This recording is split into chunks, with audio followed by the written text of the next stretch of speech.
Eventos Finais, capítulo 6. O estilo de vida e as atividades do remanescente. Espírito de serviço e abnegação. Longamente tem Deus esperado que o espírito de serviço se apodere de toda a igreja, de maneira que cada um trabalhe para ele segundo sua habilidade. Quando os membros da Igreja de Deus fizerem a obra que lhes é indicada nos necessitados campos nacionais e estrangeiros, em cumprimento da comissão evangélica, todo mundo será logo advertido, e o Senhor Jesus retornará à terra com poder e grande glória. Há por toda parte a tendência de substituir pela obra de organizações o esforço individual. A sabedoria humana tende à consolidação, à centralização, à edificação de grandes igrejas e instituições.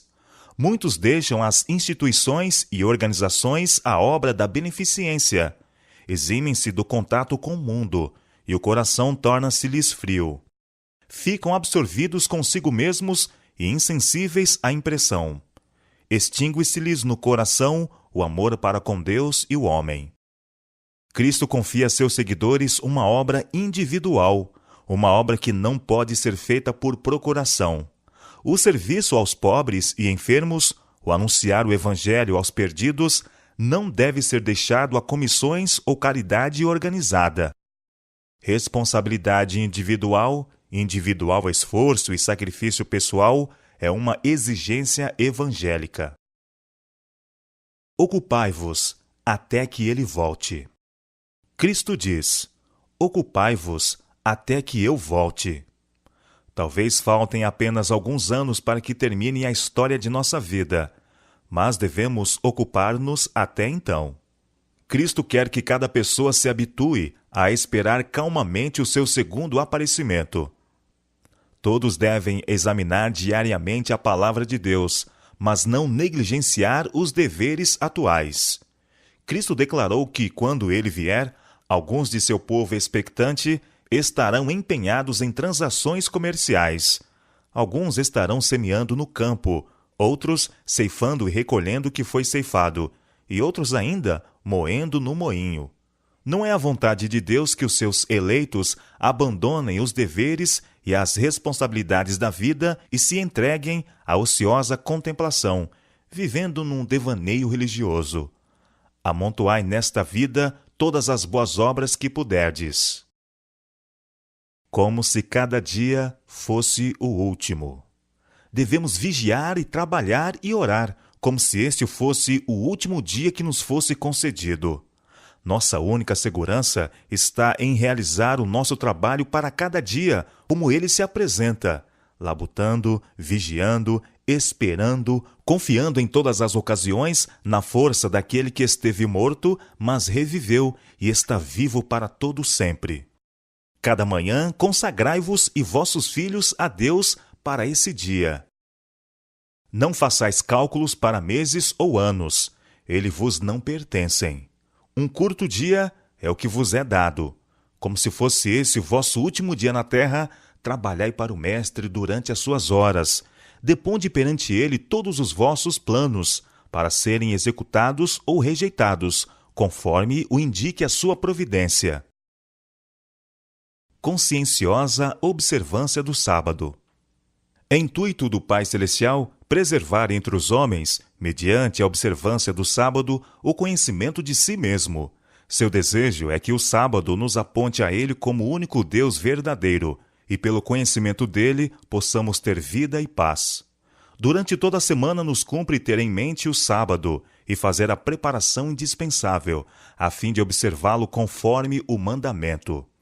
Não devemos observá-lo simplesmente como objeto de lei. Devemos compreender suas relações espirituais com todos os negócios da vida. Quando o sábado é desta forma lembrado, as coisas temporais não influirão sobre o exercício espiritual de modo a prejudicá-lo. Nenhum serviço atinente aos 6 dias de trabalho será deixado para o sábado. Devem-se atender às necessidades da vida, cuidar dos doentes, suprir as faltas dos necessitados. Não será tido por inocente o que negligenciar a aliviar o sofrimento no sábado. O santo dia de repouso de Deus foi feito para o homem, e os atos de misericórdia se acham em perfeita harmonia com seu desígnio. Deus não deseja que suas criaturas sofram uma hora de dor que possa ser aliviada no sábado ou noutro dia qualquer. Fiéis nos dízimos e nas ofertas. O dízimo é sagrado, reservado por Deus para si mesmo. Tem de ser trazido ao seu tesouro para ser empregado em manter os obreiros evangélicos em seu labor. Lede atentamente o 3º capítulo de Malaquias e vede o que diz o Senhor a respeito do dízimo. O Novo Testamento não dá novamente a lei do dízimo, como também não a dá a do sábado, pois pressupõe a validade de ambos e explica sua profunda importância espiritual. O Senhor convida hoje os adventistas do 7º dia de todas as partes para a Ele se consagrarem e fazerem, segundo sua capacidade, o máximo que lhes for possível para auxiliar sua obra. Por sua liberalidade ao fazer donativos e ofertas, deseja Ele que revelem apreço por suas bênçãos e gratidão por sua misericórdia.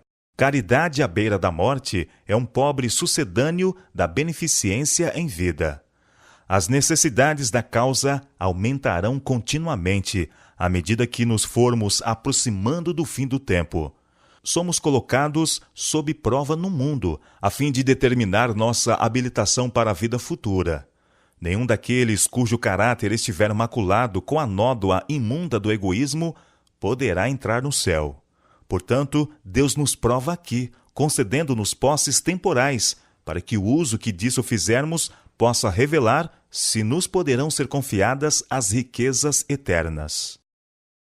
Estabelecer novas instituições.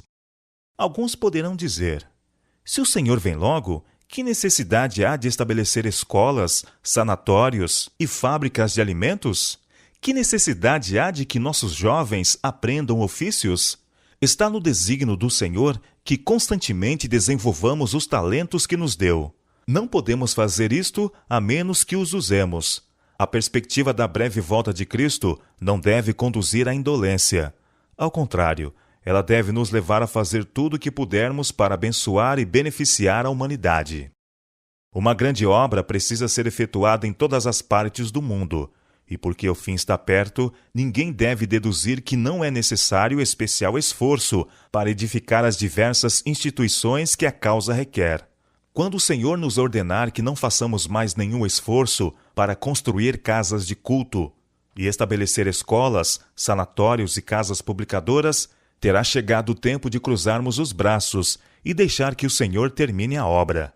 Mas agora temos a oportunidade de manifestar nosso zelo pelo Senhor e nosso amor pela humanidade. Obra médico-missionária.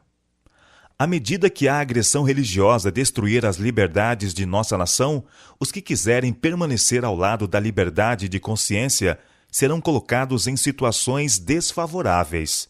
Em seu próprio interesse, devem eles, enquanto têm oportunidade, tornar-se entendidos com respeito às doenças, suas causas, maneiras de evitá-las e a cura.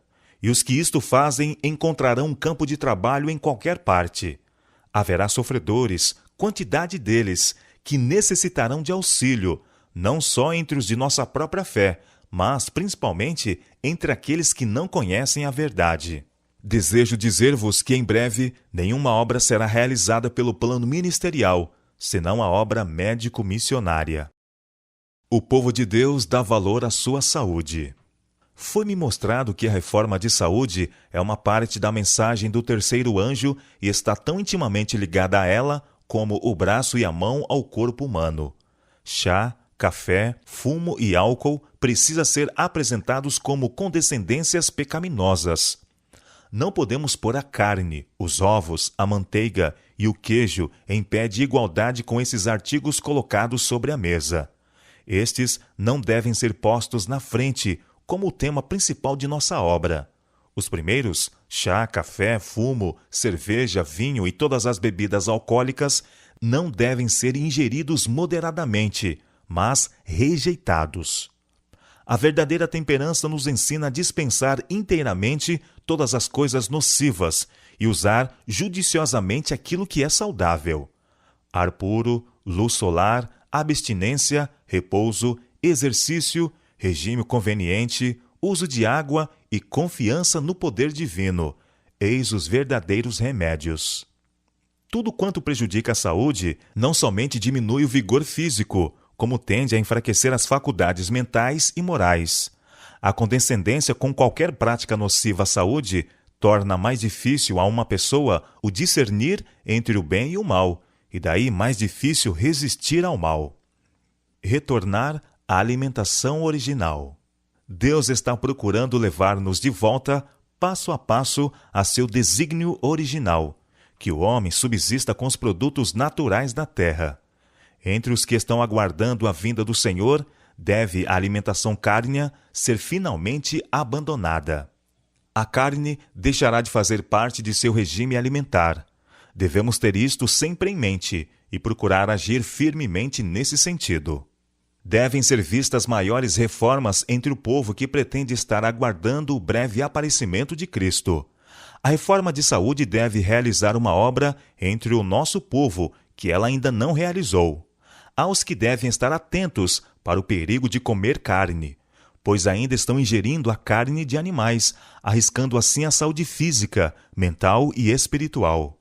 Muitos que agora estão apenas meio convertidos no tocante à questão de comer carne, se afastarão do povo de Deus para não mais andar com eles. Tempo de jejum e oração.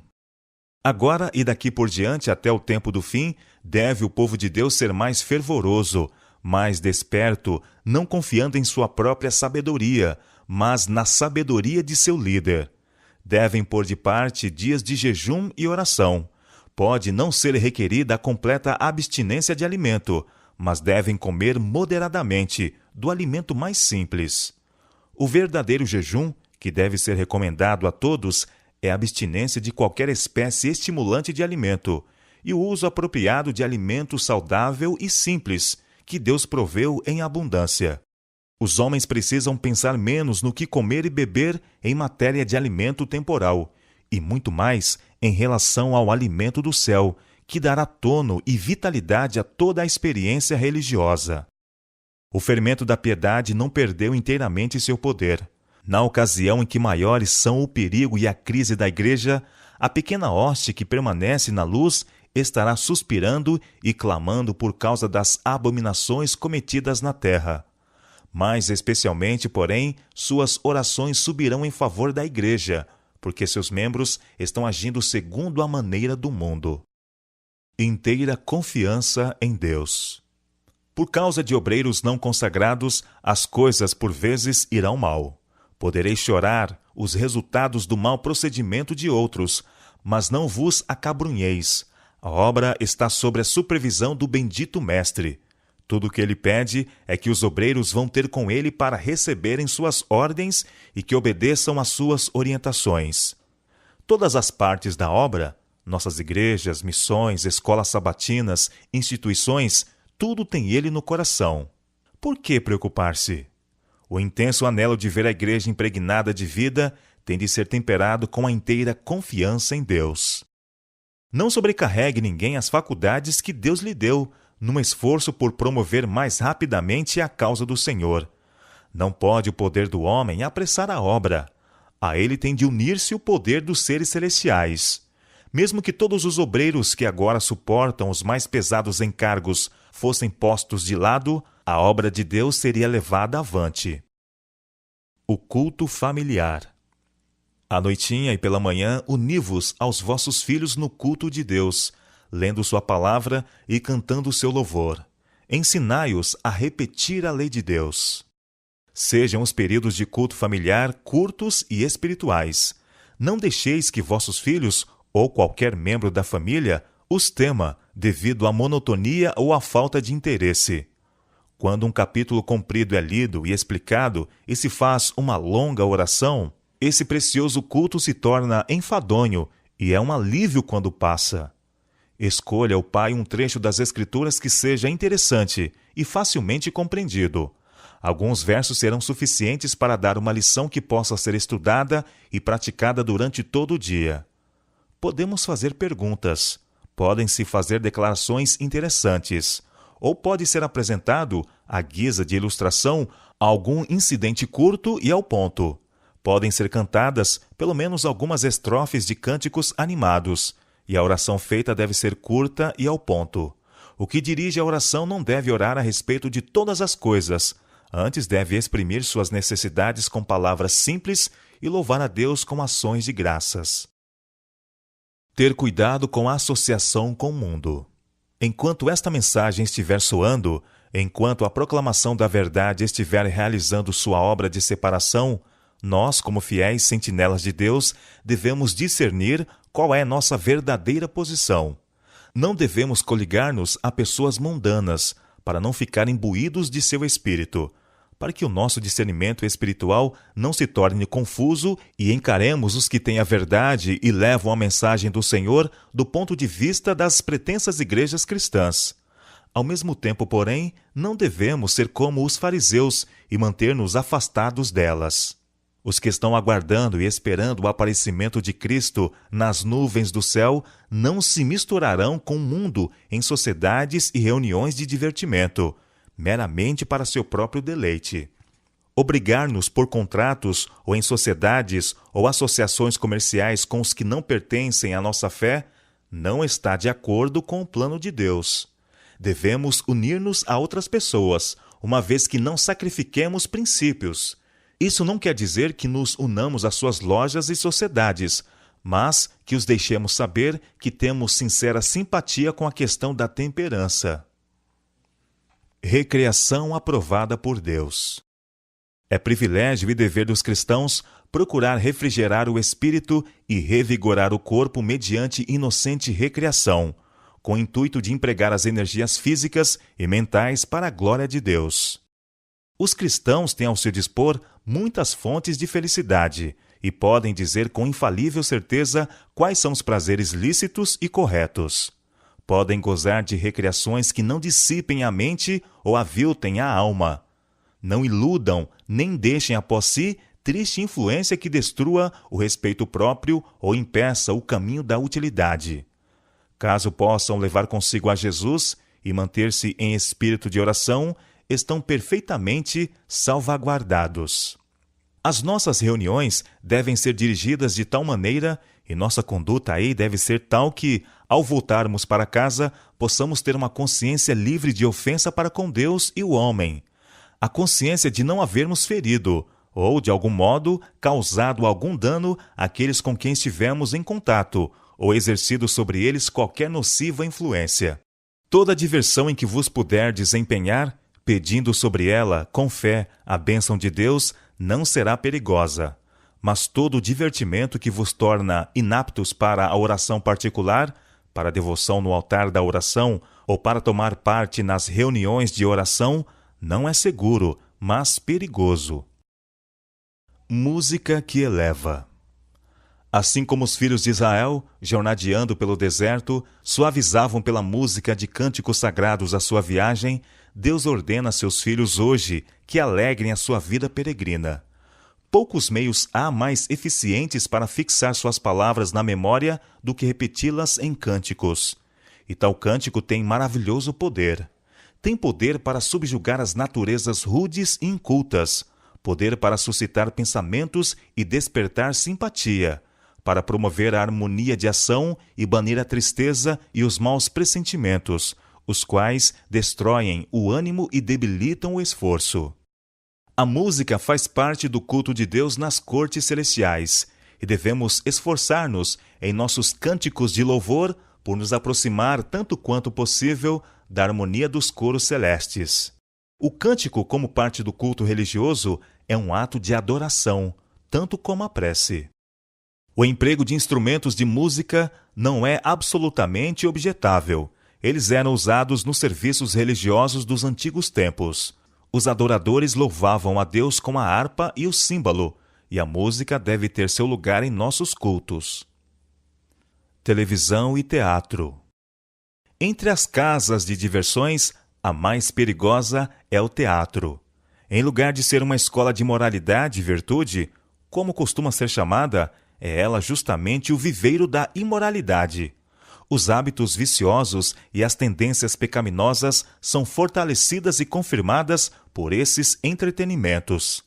As cantigas baixas, os gestos, expressões e atitudes indecentes corrompem a imaginação e aviltam a moral. Todo jovem que assiste habitualmente a tais exibições será corrompido em princípio. Não existe em nosso país influência mais poderosa para corromper a imaginação, destruir as impressões religiosas e enfraquecer o gosto pelos prazeres tranquilos e as sóbrias realidades da vida do que as diversões teatrais. O gosto por essas cenas aumenta em cada transigência, assim como o desejo para com as bebidas intoxicantes se fortalece com seu uso. A bênção de Deus não será invocada sobre a hora passada no teatro ou na dança. Cristão algum desejaria encontrar a morte em tal lugar. Nenhum quereria ser encontrado aí, quando Cristo viesse. Os únicos entretenimentos seguros são aqueles que não afugentam os pensamentos sérios e religiosos. Os únicos lugares seguros de ajuntamento são aqueles a que podemos levar conosco a Jesus. Vestuário e adornos. Não há necessidade de fazer do assunto do vestuário o ponto principal de vossa religião. Algo mais valioso há de que falar. Falai de Cristo, e quando o coração estiver convertido, tudo que não está em harmonia com a palavra de Deus cairá. Se somos cristãos, seguiremos a Cristo, ainda mesmo que o caminho em que tenhamos de andar contrarie as nossas inclinações naturais. Não há necessidade de vos dizer que não deveis usar isto ou aquilo, pois se o amor dessas coisas vãs estiver em vosso coração, pôr de parte os vossos adornos apenas se assemelhará ao cortar a folhagem de uma árvore. As inclinações do coração natural de novo surgiriam. Deveis ter consciência própria. Rogo ao nosso povo que ande cuidadosa e circunspectamente diante de Deus. Segue os costumes no vestir até onde eles se conformem com os princípios da saúde. Vistam-se as nossas irmãs com simplicidade, como muitas fazem, tendo as vestes de material bom e durável, apropriado para esta época, e não permitam que a questão do vestuário lhes encha a mente. Nossas irmãs devem vestir-se com simplicidade, devem trajar-se com roupas modestas, com modéstia e sobriedade. Dai ao mundo uma ilustração viva do adorno interior da graça de Deus. A aparência exterior é um indicador do coração.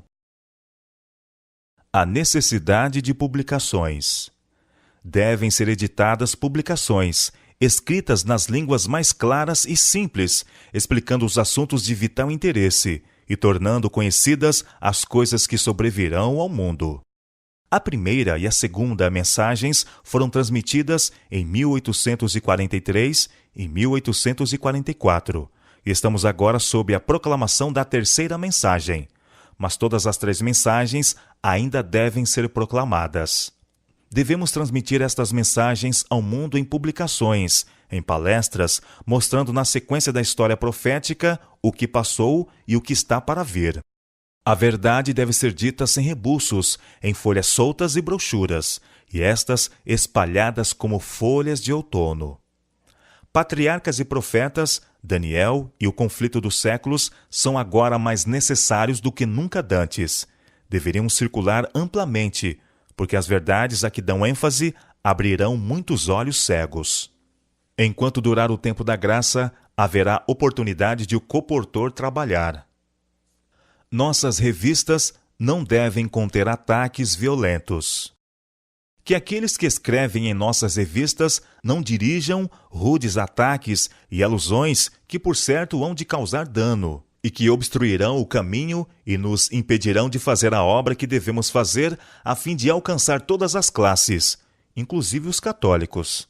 É nossa obra falar a verdade em amor e não misturar com a verdade os elementos não santificados do coração natural e falar coisas que se assemelham ao mesmo espírito possuído por nossos inimigos. Não devemos usar palavras ríspidas e ferinas. Excluí-as de todo o artigo escrito. Eliminai-as de toda palestra proferida. Deixai que a palavra de Deus efetue o ato de cortar e de repreender. Deixai que homens finitos se escondam e permaneçam em Jesus Cristo. Devemos suprimir toda expressão em nossos escritos e declarações que, se não for interpretada ao pé da letra, possa ser deturpada de tal modo que pareça ser contrária à lei e à ordem. Tudo deve ser cuidadosamente considerado, para que não nos tornemos conhecidos por proferir certas coisas que deem a impressão de que somos desleais ao nosso país e suas leis. O cristianismo não se exterioriza em acusações e condenações pugilísticas. Acautelar-se contra questões secundárias. Deus não esqueceu seu povo, escolhendo um homem isolado aqui e outro ali, como os únicos dignos de que lhes confie a verdade. Não dá a um homem luz contrária à estabelecida fé do corpo de crentes. Em toda a reforma, surgiram homens pretendendo isso.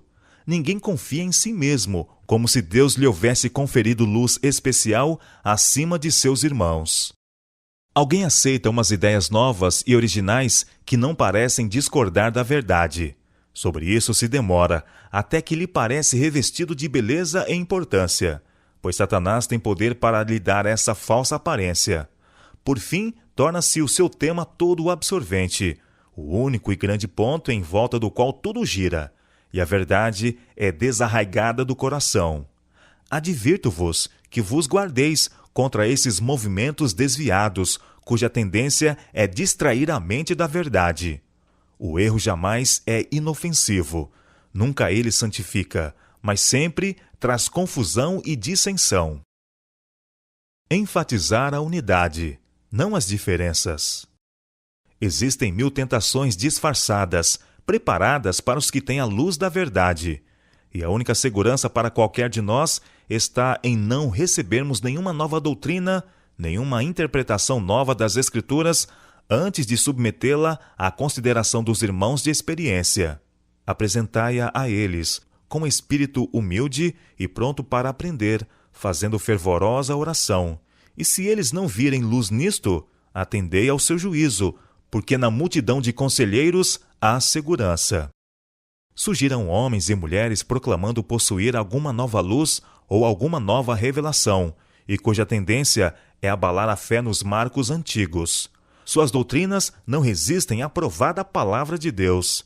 Mesmo assim, almas serão enganadas. Farão circular relatórios falsos e alguns serão apanhados pela armadilha.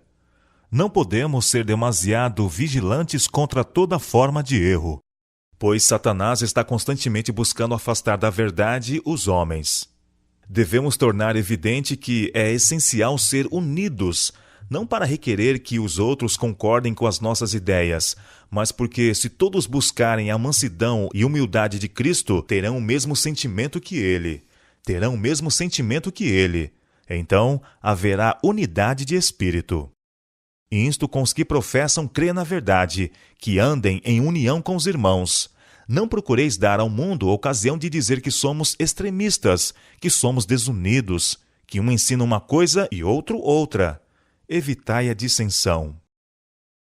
Como enfrentar os críticos? Aqueles que se têm apartado da fé virão às nossas congregações para distrair nossa atenção da obra que Deus deseja que se faça. Não vos podeis permitir desviar os ouvidos da verdade para as fábulas.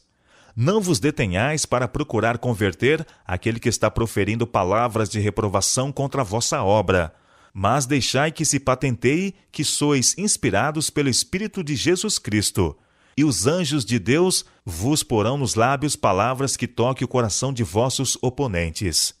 Se esses homens persistirem em sua atitude, aqueles na congregação que são dotados de um espírito sensato compreenderão que vossa norma é a mais elevada. Falai de modo a mostrar que Jesus Cristo está falando por vosso intermédio. Exaltar a palavra de Deus. Se trabalharmos para criar excitação do sentimento, teremos tudo quanto queremos, e mais do que possivelmente podemos saber como manejar. Calma e claramente prega a palavra. Importa não considerar nossa obra criar excitação. Unicamente o Espírito de Deus pode criar um entusiasmo são. Deixai que Deus opere, e ande um instrumento humano silenciosamente diante dele, vigiando, esperando, orando, olhando a Jesus a todo momento, conduzido e controlado pelo precioso Espírito, que é luz e vida. Precisamos ir ao povo com a sólida palavra de Deus, e quando eles receberem essa palavra, o Espírito Santo poderá vir, mas ele vem sempre, como declarei antes, por uma maneira que se recomenda ao discernimento das pessoas. Em nosso falar e em todos os nossos cultos espirituais, devemos revelar a calma e a dignidade e o piedoso temor que atua em todo verdadeiro Filho de Deus. É por meio da palavra, não de sentimentos ou de excitação, que precisamos influenciar as pessoas a obedecer à verdade. Podemos permanecer em segurança sobre a plataforma da palavra de Deus.